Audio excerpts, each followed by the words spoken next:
So let's start with just the idea of going into business. I mean, the first decision you have to make for yourself is, what kind of business are you going to be? What type of entity will you be? And this doesn't mean whether you're going to do training versus pet sitting, etc. It means the legal entity type that your business will take. Most businesses are what are called a sole proprietorship. It's one person, you decide you're going to go into business. It's a very simple way to do business. It's the way the vast majority of small to medium-sized businesses operate. So we have the sole proprietorship, and I'm just going to use SP for that. And the reason it's so simple, the basic concept here is, let's say we've got Lisa Smith. And let's say that Lisa Smith owns the business Good Dog. She does good dog training, walking, sitting. In a sole proprietorship, the law and the IRS say that Lisa and her business are the same legal entity. Okay. And that's a really simple way to do business. Whatever the business makes, she makes. Whatever the business loses, she loses. So taxes are a piece of cake. And it's just really straightforward and simple.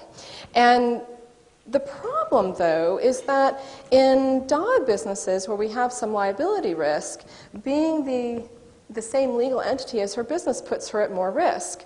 Because if something were to happen, as Susie mentioned, dogs do have teeth. If something were to happen and her business were to be sued, not only are the business assets at risk, but so is anything that Lisa Smith owns herself.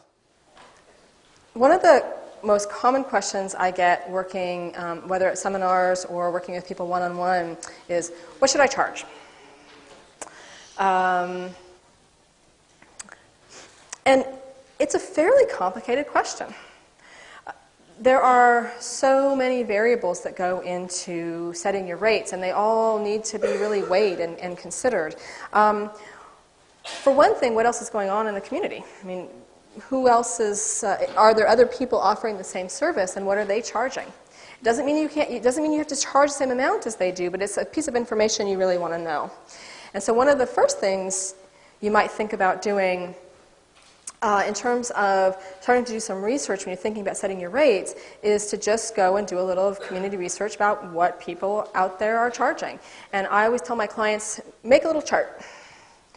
The business name, the service they're offering, and give some detail. If it's private training, does it come with a written plan? Are they doing an hour or an hour and a half? What kind of training are they doing? As much detail on that as you can, and then what they're charging for it. And that way you have a real sort of point of comparison among the different businesses that you're looking at to try to get a sense of where you should place yourself. We talked yesterday about developing a marketing message and being really thoughtful about who that message is directed to. And then I said we would talk today about figuring out how to get that message to those people. And so that's what we're doing today. And I said yesterday, but I think it really, really bears repeating. The most important thing, I mean, if you take nothing else away from anything I've said, the most important thing about marketing, the most important thing about business in general, is this marketing tip right here. You got to do it. You have to market your business. Build it and they will come just does not work. You can build a business, you can start a business on word of mouth. You can, particularly as Ian said yesterday, if you've got a really fantastic product and it's better than, different from everything else around you. But wow, that is going to take some time. And every once in a while, and you've heard the crazy success stories. Every once in a while, somebody lucks out. They are in the right place at the right time, and it just takes off. But that's really not the norm. I mean, most dog pros sort of limp along for quite a while, waiting for that word of mouth to finally roll. And I don't want you to be in that position. And so you really do have to market your business, because you really do have to get a certain number of people to start talking before there's a tipping point in word of mouth. You can maintain a business by word of mouth, and you can grow a business that way too. But if you really want to start one, or you want to push growth, you have to market the business. We're talking about business. What's my advice about business? I would say, number one, do a good job. That's basically it. Promotion then becomes unnecessary if you're doing a good job. The present part of this talk is I'm going to question whether today's dog trainers are doing a good job still. And I don't think they are. I think we can really pull up our socks and improve our act, and I think we really have to do this. For me, the sort of heydays in dog training was about 8 years ago, when people really understood lure reward training. They really understood how much of learning theory is necessary. And if you want a guideline, go and look at Trish King's book, and just look at the chapter headers. She doesn't start the book off talking about learning theory. It's like, you've just lost everyone, and no one's interested. She starts the book off, let's house train the puppy, let's socialize it, let's train it. And then the little learning theory section is about 4 pages. And it talks about the nitty-gritty. Behavior is consequence-driven, period. That's all they wrote. It's nothing to do with lures, nothing to do with training tools, nothing to do with how you get the behavior. It's nothing to do with the antecedent. It's to do with the consequences. And the most consequences, of course, should be rewards. And the lesser consequence would be a punishment. We do have then some complicated negatives, negative reinforcement and negative punishment, but there aren't too many owners that can do this. So I generally don't teach these things. I only teach one example of negative reinforcement that I will explain today because it's so effective and it gives the owners what they want. A reliable dog off-leash.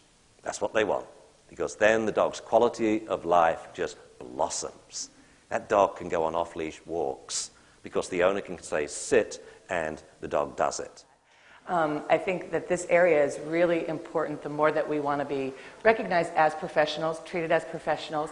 And particularly, I think it's important because we are not, as we all know, a licensed or regulated industry, or one that requires any formal education to go into. And so how we conduct ourselves as business people and hopefully as ethical professionals, I think, is really vitally important as we try to grow ourselves into business. So I'm going to talk a little bit about what exactly ethics is or are.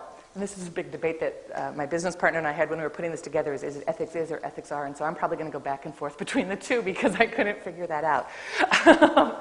But ethics is basically a standard of behavior of how you should act. And in particular, where there's no clear rule or law to guide you on what it is that you're supposed to do. Okay? What ethics is not, it's not your feelings about a situation. It is not religious canons or tenets. It's not laws. It's not culturally accepted norms. Okay? All of those may impact on how you make some ethical decisions, and they may help inform how you make ethical decisions. But that's not really what ethics is. See, it's tricky. And the best, this is not a dog-related example, but the best example that I can give to this is slavery, right? Slavery. There was a time when slavery was legal, was culturally accepted, was the culturally accepted norm in the South. There are people who can find religious support for slavery, and there were plenty of people who felt that that was totally fine. And I think most of us would agree that slavery was not ethical. That was not ethical conduct. And so that's just to sort of draw that delineation a little more clearly, that it really is not those things. That is not what ethical behavior is. And sometimes ethical behavior requires you to go against those things, which is really hard. Also important to remember that there may not be a single right answer, and those are the areas where it gets really hard to make these decisions, where there's right answers on both sides. Where there's something that feels, where there's those 5 core values that we were talking about, the justice, responsibility, caring, trustworthiness, diligence, whatever, I'm missing one, whatever, where those 5 core values end up on both sides of the equation, right? So it's not all weighted onto one side. And then it's really tough because do you honor one or do you honor the other? So when you're a consultant or when you're a trainer, you kind of go through a process, right? You investigate the origin of the problem. That's the first thing you do. And you better do it, too, because if you don't do it, you get yourself into deep trouble because you'll be trying to modify a behavior and you don't know where it comes from, and therefore you don't know what's going on with the dog, and you need to know that. You need to then assess how much and what kind of behavior mod is needed. So you get, okay, you're going to get the dog's history, and you're going to get the people's history, and then you're going to go, okay, so what kind of behavior modification is okay? And then you set up this program. When you're setting up the program, you have to actually assess what the people can do. You cannot tell a person who's working 10 hours a day that they have to be taking the dog out for 4 hours of exercise a day. Because if you do, they will not comply. Right? How many of you guys exercise your dogs for 4 hours a day? It would be good for the dogs, wouldn't it, in most cases? But it would not necessarily be good for us.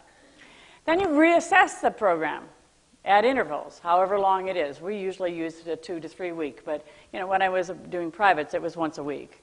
But now it's like every 2 to 3 weeks. And be very, very patient, because things do not happen fast, no matter what dog whisperers say.